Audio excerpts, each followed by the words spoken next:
جائے گی قبر میں۔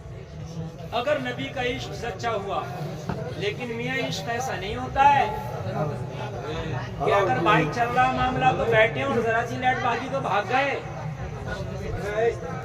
کربلا شریف میں جب 72 آئے حسین کی محبت میں ہاتھ اٹھا کے بولے حسین محبت ہے، کہا سچی، کہا سچی، کہا جان پیاری ہے، کہا حضور جان پیاری نہیں، آپ کی محبت زیادہ پیاری ہے۔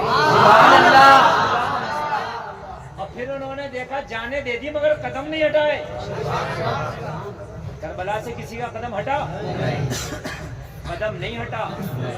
گردنیں کٹا دی مگر قدم نہیں ہٹا۔ بولو ہے کہ نہیں ہے؟ امام حسین نے اپنی بیوی سے کہا تھا، حضرت شہر بانو سے جو ایران کی شہزادی تھی، کہا تھا شہر بانو تم شہزادی ایران تھی، ہم سے نکاح کر کے تم نے فاقے بھی اٹھائے، ہم سے نکاح کر کے بڑے مشقت بھری زندگی آپ نے گزاری، اور جب ایران میں تھی تو آپ نے شہزادیوں والی زندگی گزاری، اچھے طرح طرح کے انواع و اقسام کے کھانے آپ کے دسترخوان کی زینت ہوا کرتے تھے، بہترین ریشم کے لباس آپ کا مقدر ہوا کرتا تھا، لیکن آپ جب سے ہمارے نکاح میں آئیں آپ نے فاقے بھی اٹھائے، آپ نے پہبند والے لباس بھی پہنے، میں تم سے خوش ہوں، میں راضی ہوں شہر بانو۔ اور کسی بیوی سے اس کا شوہر راضی ہو تو وہ جنت کی حقدار ہے۔ کسی بیوی سے اس کا شوہر راضی ہے تو وہ جنت کی حقدار ہے۔ کہنے لگے جاؤ شہر بانو، صبح بڑی خونی ہونے والی ہے، صبح بڑی رنگین ہونے والی ہے، یہ ظالم یزیدی بھیڑیے میرے خون سے ہولی کھیلیں گے، میرے خون سے اپنے ہاتھوں کو رنگین کریں گے، اس کربلا کی زمین کو نواسہ رسول کے خون سے رنگین کر دیا جائے گا۔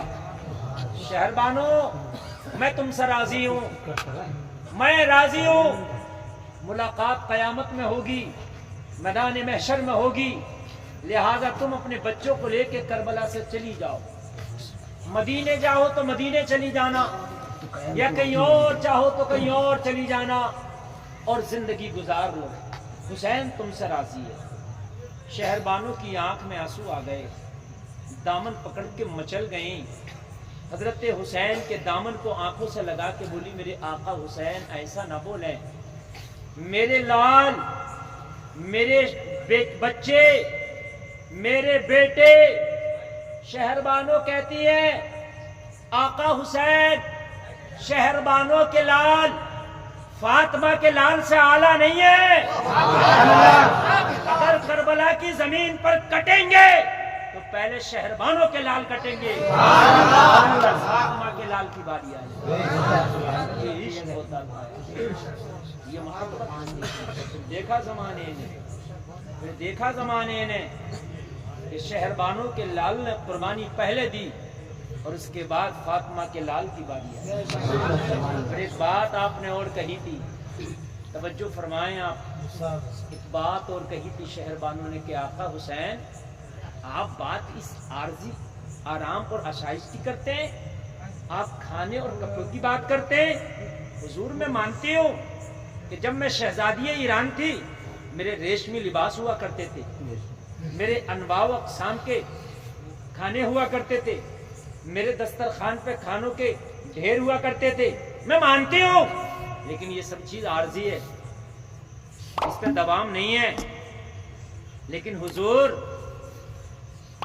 جو چیز مجھے آپ سے نکاح کرنے کے بعد ملی ہے وہ مجھے ایران میں نہیں ملی۔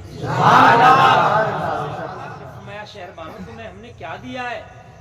کہنے لگی حضور جب میں ایران میں ہوا کرتی تھی میری پالکی اٹھا کے خدام چلتے تھے اور آگے آگے غلاموں کا ایک گارڈ کے طور پر آگے آگے قافلہ چلتا تھا اور غلام اعلان کرتے تھے ہوشیار، خبردار، اپنی نگاہیں ادب میں کرو، اپنے آپ کو ادب کے دائرے میں کرو، شہزادی ایران آ رہی ہے۔ جب میں آتی تھی لوگوں کی قطاریں لگ جاتی تھی، ادب میں لوگ سر جھکا کے کھڑے ہو جاتے تھے۔ یہ مقام دیا تھا میرے باپ نے، یہ مقام دیا تھا ایران کے تخت نے، یہ جلوے ملے تھے مجھے ایران کے تخت سے، لیکن کہنے لگی میرے آقا حسین جب میں نے آپ سے نکاح کیا ہے تو ان جلووں کی کوئی اوقات نہ رہ گئی، ان جلووں کی کوئی حقیقت نہ رہ گئی۔ حضور یہ جب ایران میں تھی میں تو شہزادی کہلاتی تھی، جب ایران میں تھی میں تو میرے عدم میں لوگ کھڑے ہو جاتے تھے، میرے عدم میں قطاریں بن جاتی تھی، اعلان ہوتا تھا شہزادی ایران آ رہی ہے۔